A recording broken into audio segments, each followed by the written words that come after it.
being here, it forces you to interact with your group, build people skills, build trade skills. I think that TCAT and other trade schools are very important because it's a skill in your back pocket that you're not going to get anywhere else. And it's a skill in your pocket that even if your certification expires, like, no one ever thought, is my papa who's working on my mom's car in the driveway certified? You don't think that.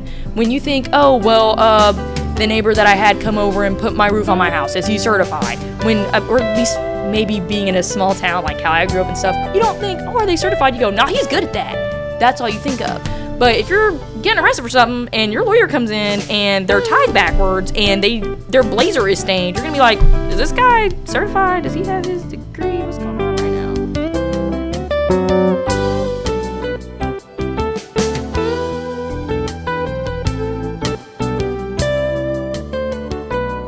My name is Phoenix Alexander, and I'm in the automotive program. All right, Phoenix. So you were homeschooled, and you graduated what year?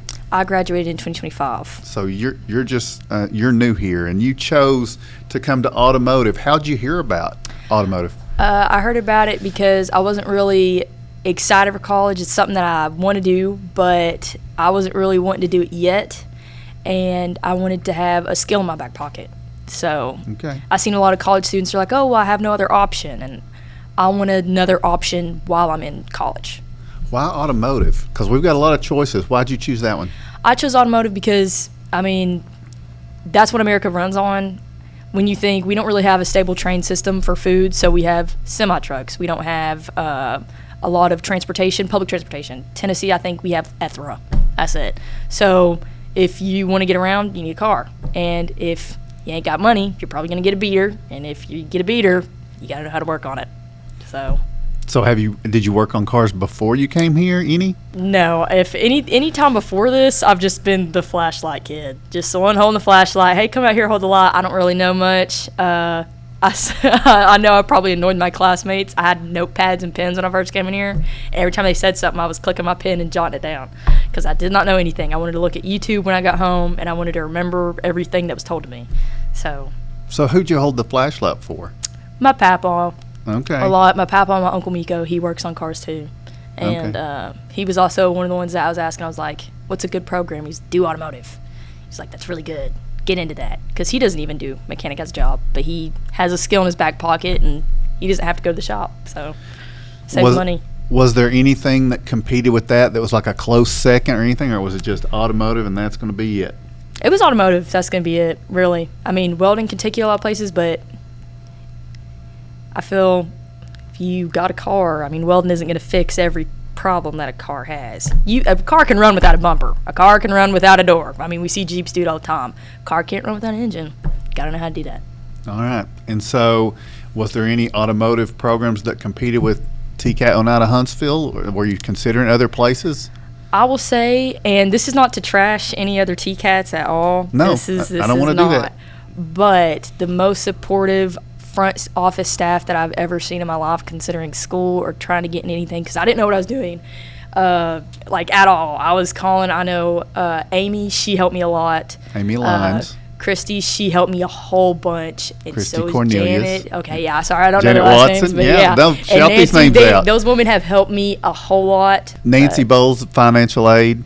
The way I've always said it is if she can find $1, she'll find it for you, and you feel like you're hers. Yes. So talk about the financial aid, and you're going to leave debt free from here when you go. So talk about the appeal of that. It is pretty great. She managed to help me get my whole program covered. I think I had some left over. It was enough to cover my gas for a lot of my first bit coming here, and but my whole program is paid for my first semester, and it's paid for my second. I'm doing the summer semester. It's paid for too. I'm not going to be leaving with any debt or having to do payments, or I think it's like, oh, I have to wait for my student forgiveness. I'm not going to have to worry about any of that coming from here. And now that I went to TCAT, I'll be able to have a higher paying job than traditionally going without any other skill in my back pocket for when I go to college, which will help me leave with less debt from college. Right. So that's great. They helped a whole lot. They did. I had no idea how to sign up for FAFSA. I didn't know any of that. I didn't even have a school email, and they helped me do all of it. It was really new experience, and I was really nervous throughout all of it, and I didn't know who else to call, and those ladies really stepped up. All right. So you started automotive. Were you nervous at all, or were you excited? What was it like those first few days going back there to automotive? Because there's, you're a female in automotive. That's not. It was a little intimidating. Typical. It was, and I did have another woman classmate, but it was for a very short bit, so I was nervous. I was like, "Oh, I'm going to be here by myself." It was Ashley, right? Yes, Ashley. She was there. I was really scared. I was like, "When she leaves, it's just going to be me." But my classmates are pretty nice. I'll have to say I don't really know a lot of the high school class, but the adult class, they are pretty chill. I'll say Nick and Tim both. I asked so many questions, and I think I ask more questions than I do anything. I try to talk and still be friendly with my classmates, but they answer every question I've got. Being the only woman in there, I did feel nervous asking questions because I don't know, Jack, and I think you don't want to sound dumb or you don't know anything, but they didn't make me feel dumb for any of the questions that I asked. That was a big thing that I thought about was, I'm going to ask this, and it's this girl doesn't know anything. They didn't really make me feel like that, so it was pretty good. And I remember when Ashley was there, she answered a lot of my questions too. But after she left, I kind of died down the questions a little bit. But after I realized that they still had no problem answering them, I kept up with it. So now, if we can get some more young ladies come into the program, can they ask you questions? I'll try my best to answer them. Yeah. I'm not shy to say I don't know something. So if I don't know, I'll definitely point them to somebody else that I think knows more. But, yeah, I think they can ask me a few. I was a little disappointed. We did have I do not remember her name, but we did have another woman a young girl in the high school class coming up here. She only came up for about 3 weeks, but I did try to answer as many questions as she asked, and I felt like I did a pretty okay job, but I'd have to ask her to see if that's really true or not. Okay.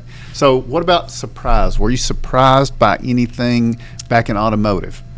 I don't know. I don't really remember being shocked by much. Okay. It's all pretty straightforward. It's not surprising, it takes you back or anything oh, this is way harder than I thought or stuff like that. I feel like it's pretty all straightforward. All right. So now tell me about your instructors. You mentioned Nick, you mentioned Tim, Jimmy Baird also back there. Talk about the three instructors back there. They're pretty good. Tim has no problem if you need help with anything. He will help you. I remember I had to get light bulbs for my car, and he was like, "Oh, I've got light bulbs in my desk," and he had no problem giving me any of them. I think that's also a really big thing is I remember being in middle school and stuff, and sometimes teachers would be a little stingy with their supplies and everything else. Tim is nothing of the sort. He's not stingy at all. You ask and you shall receive. He's there to help. If he can help you, he's going to try his best to. Nick, he's really interactive with a lot of the class. I feel like we're always having a pretty good time, laughing, cutting up, but we're still getting stuff done. Anytime I struggle on something and I don't see Tim, I'm like, "Where's Nick at?" Okay. And then I call him and he's there and he's helping out. If it's I can't find one, the other one's always there to back it up. And then Jimmy, he's pretty good. You ask him any question and he'll explain it to you in any way. If you still kind of look I'll take you for your word, but I still don't kind of understand it. It's he catches it and he goes to re-explain. And he doesn't make you feel bad about having to re-explain anything at all either. So I think there's been a few things where he's had to retell it to me in 4 different ways, and he does not care. He does not care because sometimes I get a little confused more than I probably should, but they're all really easygoing about it. All right, good deal. Now, some questions that maybe don't have to do with automotive, we just throw in to learn a little bit more about Phoenix. So tell me this. When you're not thinking about working on cars or doing this, we don't have a lot of homework from here, so you've got spare time in the evenings. What's your favorite thing to do in your spare time? Favorite thing to do in my spare time is probably going to sound really boring. I just kind of hang out with my family. I wait for my sister to come in on the weekends, and we hang out. She's currently at TSU, so I only really see her every other weekend or whatnot. We hang out. We watch movies, just pretty average stuff. I like tech a whole lot, so I don't know if you've heard of Cyberdecks, but I'm currently trying to make one of my own little pocket Cyberdecks. And tell me what that is. Cyberdeck is where you take a Raspberry Pi, or I don't really know how else to explain it, the guts of a computer, and you can rebody it, reprogram it. Right now I'm trying to get a soldering kit because you got to really rewire the whole thing. I'm trying to make a laptop with a disk reader in it, but make it to where it's mainly just the disk reader. I hate that laptops don't have them anymore. I think it's the dumbest thing in the world that they took them out. So But yeah, you can alter the screen. You can make it any shape. It's a really cool thing to get into. It's got a whole environment for it. It's really dope. So is that just a spare time thing, or is that something that in the future you may turn to? As you've talked about, you're not done when you're done here. Yeah, you're moving on. Go, yeah. What are you going to do? I'm wanting to do forensic science. I kind of like the criminal justice world. I feel like money doesn't really appeal to me a whole lot. So I feel like we need more people that aren't appealed by money and favors and things like that in our justice system. I could really, as long as I've got somewhere to sleep and I'm not picky about food, as long as I've got something to eat and everything else like that, I feel like I'll be pretty happy with whatever pay I get. And I don't like the idea that a lot of people in our criminal justice system are okay with being paid off. I know I don't know anybody specifically, but it is something that happens. The world population's high, so I mean anything's possible. And I'd like to add to the side that doesn't really care about the financial standpoint of it. So you're talking about maybe one day lawyer, judge, that type of a path, or maybe investigation. Okay, that's why I'm wanting to do major in forensic science and maybe something also in criminology and stuff like that. And I can see where that takes me. But I also, science is like the one thing that I've kind of excelled in. That's why this is kind of out of my comfort zone. Okay. Because there's not really a lot of like, oh, well, this chemical goes here and stuff like that. So that's why my free time's kind of filled with my comfort zone stuff, which is tech and science. I see. Okay. All right. So I've asked this of a couple of students. Is there a so you're in automotive. Mm-hmm. Could you see yourself teaching automotive to someone else when you finish the program? Do you have a teaching aspect to your personality? Is that something you like to do? I like to teach, but I don't think I'm good at it. I like to be pretty observant about how I function and just honest with myself. I like to teach. I like to inform people of things that I know. I don't like to think that, I've got all this information or I've got all this stuff and I'm not sharing any of it. But I don't really think I'm good at wording it and how it should be put out to make it easy to understand. So I've been trying to work on that a little bit. I've got some pretty good examples back there, so I'm trying to take some pointers from them. Anytime my sister comes in and she needs something done in her car, I try to help her out. She says that she can understand what I'm trying to tell her, but I still try to work on it a little bit. I feel like maybe I could be less filler words, more straightforward. Okay. So 4 years from now, Phoenix is where are you going to study? You've talked about what you're going into, but do you have a place picked out where you're going to study? Not yet. Okay. A lot of things that I want to do close to home that did have forensic science, I didn't really like the options. And then the options that I did like didn't have what I was wanting to go into. Okay. At one point I was wanting to do chemical engineering, and TSU didn't have the program for it. So a lot of the programs that I'm wanting to do, I've got to make sure that I can kind of web it out in a certain way to where it's not hard to get there, but at a school that I like the option of. So I've not really chose one yet. Okay. All right. So I don't think you have trouble expressing opinion. I'm picking that up. And I've been challenged that you're a musical savant here. So, okay, let's talk about music. All right. What year? Oh, all right. What do you got there? That's my MP3 player. Yeah, your what? My MP3 player. So I didn't know they still had MP3 players. You got to either thrift it. Mine's a little beat up, but okay. You got to thrift them, or you really got to search. So what year this will kind of add on to the point of where I'm at right now. I see. Yeah. All right. So what year did music die? What year did music die? Or is it still good? Or I think people say that art is like in the eye of the beholder or whatever, and I kind of agree, but also don't agree with it.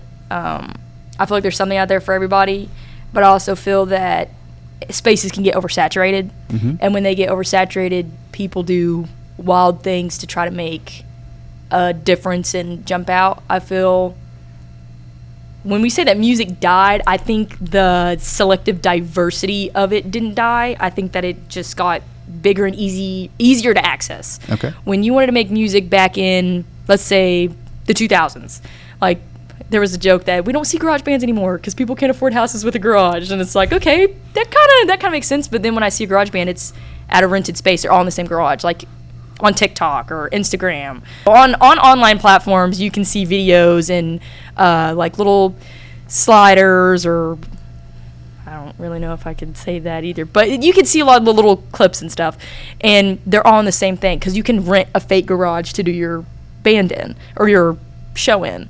And you go back into the 60s and the 70s, the equipment was more expensive. It wasn't as accessible. Mm-hmm. So you stood out more because it's like, oh, well, in my town we have so-and-so making music. But then it was harder to tell who was stealing off of who because we didn't have the technology to do so. Like, I can't go on YouTube and everything else. So imagine being in the 70s and your phone's in the wall. You just see what's being fed to you. When you have a phone, you can go out and explore and see more. Like my favorite battle of it, Patti LaBelle and Kiss. Everyone's like, oh, well, Kiss stole off of LaBelle, which had Patti LaBelle in it. A lot of people didn't know at the time that a lot of their samples or things like that weren't really agreed upon, or the style change and everything else wasn't like, oh, well, yeah, you can sample my stuff, or you can kind of cop my style. I don't have a problem with it because we didn't have the internet. I feel like the internet didn't make it die. It just made it to where you see more people's ideas becoming less refined. So it makes it feel unfinished. And I think that unfinished art is kind of art in its raw form, to where it's like, oh, this doesn't have a riff here, or things like that. We don't see the finished product much because now music's a side hobby. It's not, anybody can do it. I guess that's what I'm trying to say. I'm not really articulate with my words like how I want to be. Anybody can do it. It makes it feel like it's refinedness has died. I'll say that. Music hasn't died, but the refined state of it has. And probably a poor question choice, but let me ask you this. Do you have a favorite era of music? Can I pick a genre? You do whatever. Favorite genre, a favorite era of R&B would have to be the 90s, and I say 92 to 2004. Rock, I'll have to say 70s to 80s. That was absolutely amazing, but then I'd have to leave out bands like My Chemical Romance. I think they do a pretty good thing at rock. That's kind of cliche. You're just saying they were intensely grouped in certain eras, but there was good ones outside of that. Yeah, there's good ones outside of it, but a lot of I dote on Led Zeppelin a lot. I love their stuff. I feel that the 70s and 80s had a pretty good rock era, especially punk rock era. I think for a lot of black artists, their punk rock era was really going then, and it was coming out strong. Yeah, how about you? For me, yeah. I grew up listening to a lot of music, and so, but I didn't have the phone, so that makes it a little had harder. What was fed to me. So if I wanted to listen to a song instantly at once, then I had to sit with a tape recorder and record it off the radio. Usually a pretty poor recording, but I did that when I had a favorite song. I wanted to, because you didn't want to purchase an album because of one song, because the rest of the album might be garbage, right? So I do envy the possibility of being able to listen to anything, anytime for free that most people have right now, in most cases, right? But I'm probably pretty standard in the things that I like the things that I first listened to growing up. I like those. And then sometimes you have songs that you've heard them so much, you didn't really like them, but now you've heard them so much they kind of become a part of what your memories are.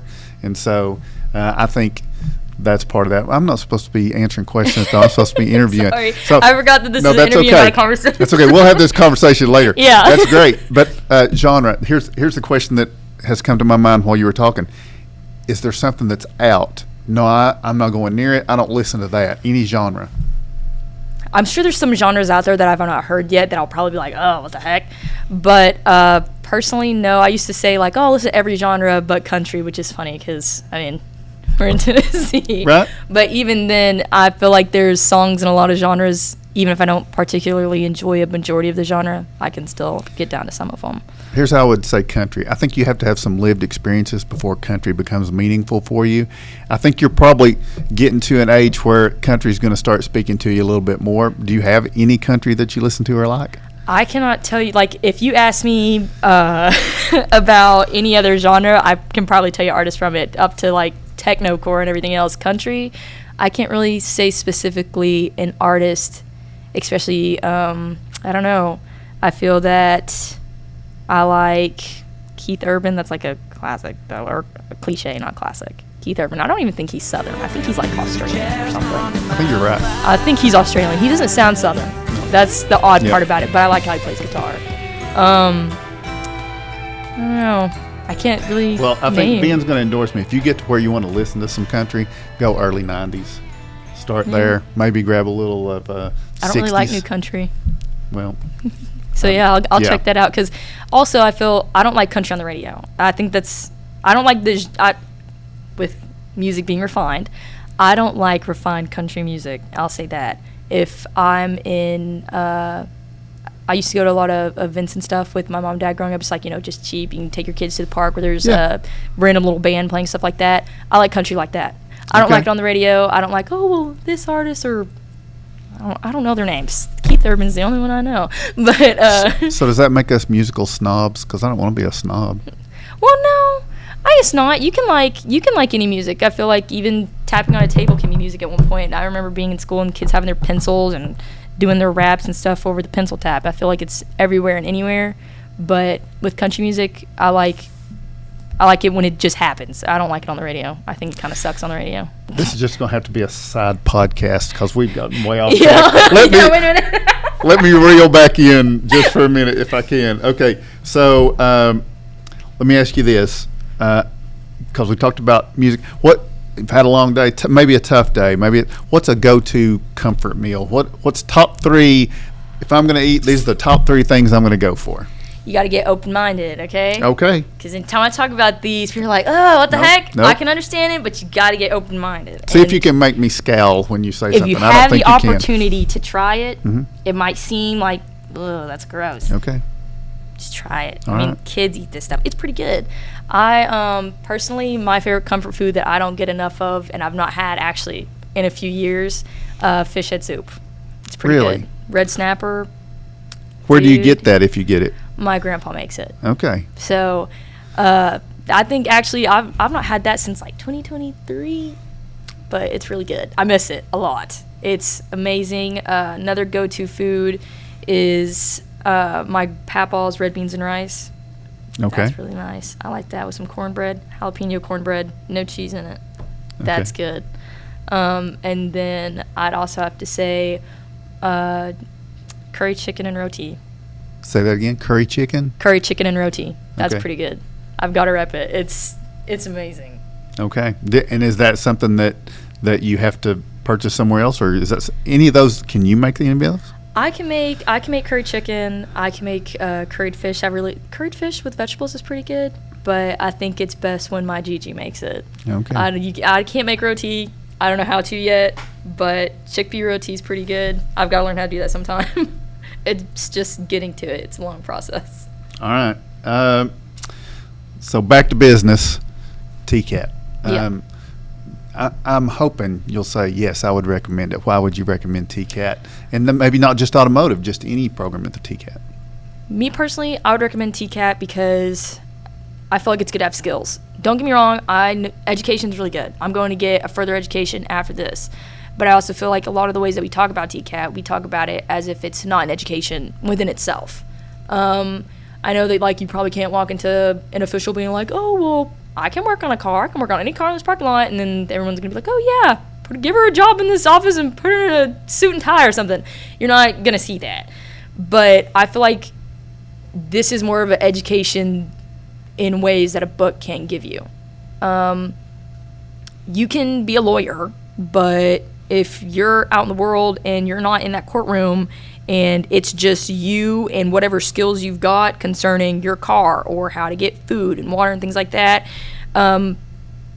things you got at Harvard or things you got at, I don't know the names of these schools, but other schools, it's not really going to help you much. I feel like being here, being in college, it gives you people skills, doing the events and doing the clubs. I feel like that's really good too. No shade to that. I think that's a better path for some people than others. But being here, it forces you to interact with your group, build people skills, build trade skills. I think that TCAT and other trade schools are very important because it's a skill in your back pocket that you're not going to get anywhere else. And it's a skill in your pocket that even if your certification expires, no one ever thought, is my papa who's working on my mom's car in the driveway certified? You don't think that. When you think, oh, well, the neighbor that I had come over and put my roof on my house, is he certified? Or at least maybe being in a small town like how I grew up and stuff, you don't think, oh, are they certified? You go, nah, he's good at that. That's all you think of.